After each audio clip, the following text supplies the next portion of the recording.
stormed out of the bar, and he followed her. From me. Don't touch me. Dare you, You better get the fuck out of here right now.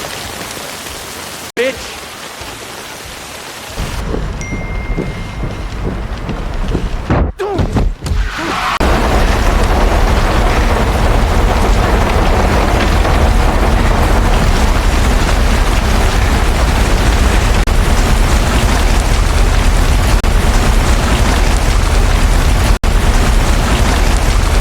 Trails were all muddy and wet. I had to cut up to Old Quarry by the bridge in order to get.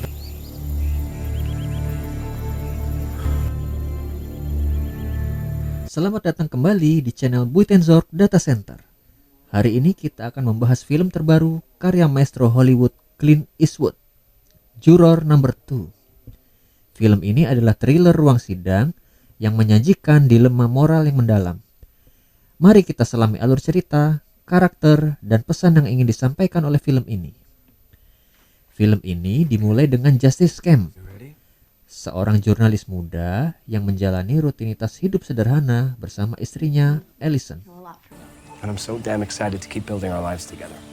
I watched a documentary and Hidupnya berubah ketika dia terpilih sebagai juri dalam kasus pembunuhan Kendall Carter, seorang wanita muda yang ditemukan tewas di bawah jembatan. James, pacar Kendall, menjadi terdakwa utama karena ditemukan bukti dan saksi yang mengarah kepadanya. Selama persidangan berlangsung, Justin mulai mengalami kilas balik yang meresahkan. Malam sebelum Kendall ditemukan tewas, Justin sedang mengemudi setelah menghadiri pesta dan menerima pesan dari Allison. Dia menduga bahwa dialah yang secara tidak sengaja menabrak Kendall saat itu, tapi masih belum yakin 100%. Karena di jalur itu memang banyak rusa melintasi jalan. Bahkan ada rambu-rambu bertuliskan, "Awas, banyak rusa lewat."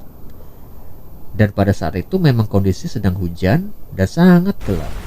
Tidak terlihat adanya suara manusia atau mayat manusia. Seiring berjalannya waktu, Justin semakin yakin bahwa dialah yang menabrak Kendall karena kejadiannya persis seperti yang di TKP. Namun, rasa takut akan konsekuensi menghentikannya untuk mengakui kesalahan. Faith, asisten jaksa penuntut yang menangani kasus ini, berusaha keras membuktikan bahwa James adalah pelaku. Namun, bukti terhadap James mulai tampak lemah. He stormed out of the bar, and he followed her. From me. Don't touch me. Dare you, You better get the fuck out of here right now. bitch! Beberapa saksi juga memberatkan terdakwa. Misalnya, wanita ini menjelaskan bahwa dia sering pergi ke bar itu dan melihat mereka berdua, James dan Kendall. Tapi malam itu, awalnya dua sejoli ini sangat mesra. Tapi topik pembicaraan mereka menjadi agak tegang dan mereka cekcok. Lalu Kendall keluar dari bar dan James mengejarnya. Lalu saksi ini melihat James masuk ke mobilnya dan pergi ke arah TKP. Kemudian ada saksi berikutnya. Pria ini biasa trekking lewat sisi jembatan dan menemukan jasad Kendall. Kemudian Eric menanyai saksi ini dan bertanya, apakah mungkin melalui jalur ini dengan memakai high heels? Saksi ini menjawab, sangat sulit karena posisi wilayah itu sedang hujan lebat. Pasti jalanan di area situ berlumpur. Lalu ada saksi pria payuh baya. Dia menjelaskan bahwa malam itu dia melihat ada pria yang keluar dari mobil di tengah badai hujan. Dia menjelaskan ke Faith bahwa setelah dia keluar dari mobil, dia melihat kiri kanan, mengecek mobil, berdiri, kemudian pergi. Ketika Faith bertanya apakah pria itu adalah James, saksi tersebut menjawab, betul, dialah orangnya. Kemudian sidang ditunda. James berkonsultasi ke pengacara dan menjelaskan kejadian yang sebenarnya. Pengacara menjelaskan, jika Justin mengaku bersalah, dia akan dikenai hukuman penjara 30 tahun sampai seumur hidup. Itu pasti akan menghancurkan kehidupannya. Doesn't matter. Given your history, That's it? first degree vehicular homicide. Lalu sekarang giliran James duduk sebagai saksi. James tidak menyangkal bahwa dia ada cekcok dengan Kendall. Waktu itu, Kendall membuka diskusi agar mereka pindah dan hidup bersama. Tapi James belum siap. Kendall bersikeras, jika James terus menundanya, berarti James tidak mencintai Kendall. Dan hal itu membuat James emosi. Mereka berdebat di tempat parkir, lalu James pulang dengan mobilnya. I loved her. James menjelaskan bahwa dalam hubungan mereka memang kadang ada cekcok, tapi besoknya mereka akan kembali mesra karena James sangat mencintainya. Bahkan dia rela meninggalkan masa lalunya yang penuh dengan dunia kriminal. No more questions. Eric bersikeras dan menjelaskan kepada juri bahwa tidak ada satupun senjata yang ditemukan dalam kasus ini. Eric bersikeras bahwa pelaku sebenarnya masih bebas di luar sana. Eric, pengacara James, menyoroti kurangnya bukti langsung yang mengaitkan kliennya dengan kematian Kendall. Thank you. You may step down.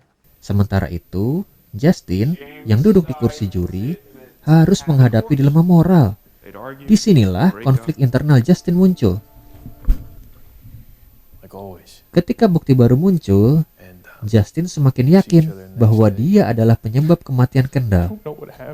Namun, dia tetap diam, berharap James akan dinyatakan bersalah sehingga kasus ini ditutup. Ini memperburuk hubungan Justin dengan Allison yang mulai curiga dengan perilakunya yang aneh. What'd you tell him? Why should I believe anything that you're saying anymore? Swear to You swear. Did you? promise. Okay. Lalu disinilah tugas orang juri, berunding untuk mencapai keputusan yang bulat. Apakah James bersalah atau tidak bersalah? Awalnya mayoritas juri sepakat untuk memutuskan bahwa James bersalah. Namun, ada satu juri yang bimbang. Their case, they stop asking questions. Hal ini diperumit karena ada salah satu juri persidangan yang bernama Chikowski yang berprofesi sebagai mantan polisi telah menangani kasus perampokan dan pembunuhan selama 22 tahun. Dan dia berasumsi jika sistem persidangan memang agak aneh. Jadi, tahap awal adalah mencari pelaku yang mempunyai motif paling besar, lalu menyusun bukti-bukti agar bukti tersebut mengarah ke pelaku. Jarang sekali penyidik membuka kemungkinan bahwa bisa saja ada kemungkinan lain. Misalnya, ada pelaku alternatif, atau bisa jadi itu hanya sebuah kecelakaan. Dengan inisiatif sendiri, Chikowski selaku juri ini mencoba untuk menggali kasus ini, yang dimana sebenarnya tidak diperbolehkan. Ada aturan selama persidangan berlangsung, juri tidak boleh melakukan penyidikan tanpa izin, bahkan datang ke TKP.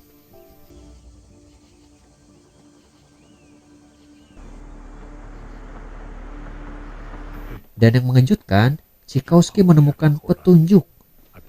Setelah mendatangi TKP, Chikowski berasumsi bahwa kasus ini adalah kasus tabrak lari. Dia mendapatkan list perbaikan bengkel di kota tersebut.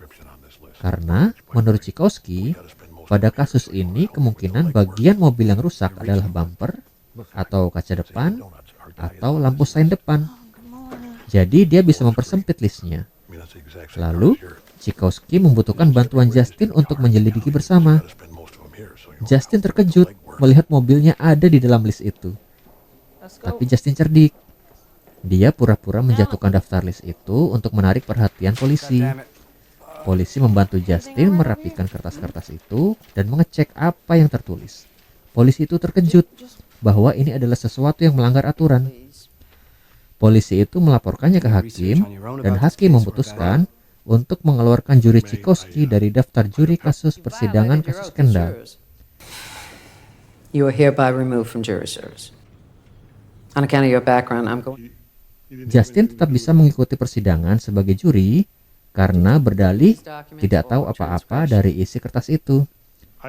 Setelah Chikowski dikeluarkan dari juri, Chikowski menemui Faith dan menjelaskan bahwa dia punya perasaan yang kuat bahwa kasus Kendall adalah kasus tabrak lari. Ketika hakim bertanya kepada juri tentang keputusan kasus Kendall, perwakilan juri menjawab bahwa mereka menemui jalan buntu, dan para juri meminta izin kepada hakim untuk mengunjungi TKP agar bisa mendalami kasus ini lebih dalam. Hakim memberi izin.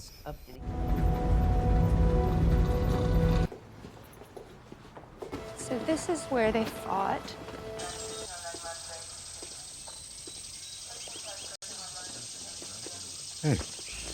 Yeah. Persidangan mencapai klimaks ketika Justin hampir tidak tahan dengan rasa bersalahnya. Ia dihadapkan pada pilihan berat, menyuarakan kebenaran dan mempertaruhkan segalanya, atau tetap diam. Saat sidang mencapai puncaknya, Faith berhasil mempengaruhi sebagian besar juri bahwa James bersalah. Meski dilanda rasa bersalah yang besar, Justin tetap mendukung keputusan mayoritas. James dinyatakan bersalah dan dijatuhi hukuman seumur hidup. Guilty of count 1 malice murder. Date. The jury has found you guilty.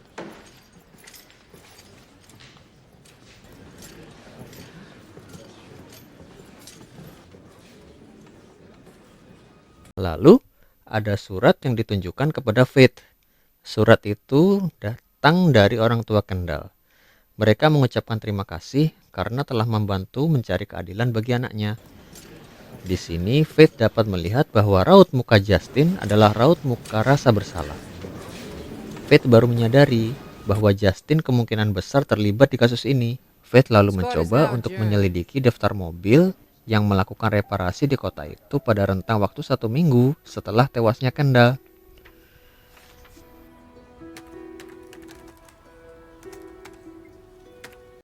Faith mengunjungi satu persatu daftar itu, termasuk rumah James. Thanks for your time. Yep. Fell asleep on Highway 17 and woke up in the ditch. Waktu Faith datang, James tidak ada di rumah. Jadi yang ditanyai oleh Faith adalah istrinya. Istrinya menjelaskan bahwa memang benar suaminya malam itu menabrak rusa di daerah dekat TKP.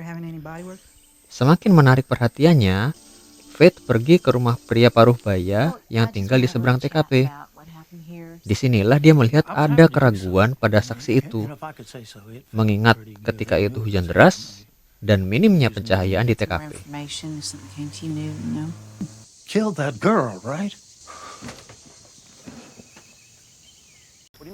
Semakin gusar, Faith akhirnya ingin menemui James secara langsung di penjara dan menanyakan bagaimana kejadian sebenarnya pada malam itu. Respon dan jawaban James tetap sama. Dia tidak ada sangkut paut terhadap kematian pacarnya. Justin berkata bahwa kadang kebenaran bukanlah sebuah keadilan. Vonis sudah ditetapkan.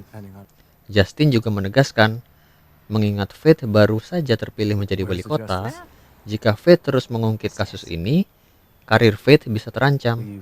Saingan politik Faith bisa menggunakan isu ini untuk menjatuhkannya. Faith pun terdiam dan Justin pun pergi. Film berakhir dengan Faith mendatangi rumah Justin, membawa bukti baru yang menunjukkan kemungkinan keterlibatan Justin dalam kecelakaan tersebut. Ending dibiarkan terbuka dengan Faith berdiri di depan pintu rumah Justin, menyeratkan bahwa dia mengetahui kebenarannya. Film ini diakhiri dengan cara yang ambigu, meninggalkan penonton dengan pertanyaan, apakah keadilan benar-benar telah ditegakkan? Justin tidak hanya harus hidup dengan keputusan yang ia buat, tetapi juga dengan rasa bersalah yang tak kunjung hilang. Sekarang waktunya review pribadi. Juror 2 bukan hanya thriller hukum biasa, ini adalah eksplorasi mendalam tentang moralitas manusia, keadilan, dan beban rasa bersalah. Dilema tetap diam dan membiarkan proses hukum berjalan, atau mengakui kebenaran yang dapat mengubah hidupnya, menghancurkan pernikahannya, tapi membebaskan tersangka yang dituduh secara salah. Dengan atmosfer penuh ketegangan, film ini menggali pertanyaan moral tentang rasa bersalah, keadilan, dan tanggung jawab. Clint Eastwood sekali lagi telah membuktikan bahwa ia adalah legenda di dunia perfilman. Jadi, apakah kalian tertarik menonton film ini? Beritahu kami di kolom komentar. Sampai jumpa di video berikutnya. Dadah.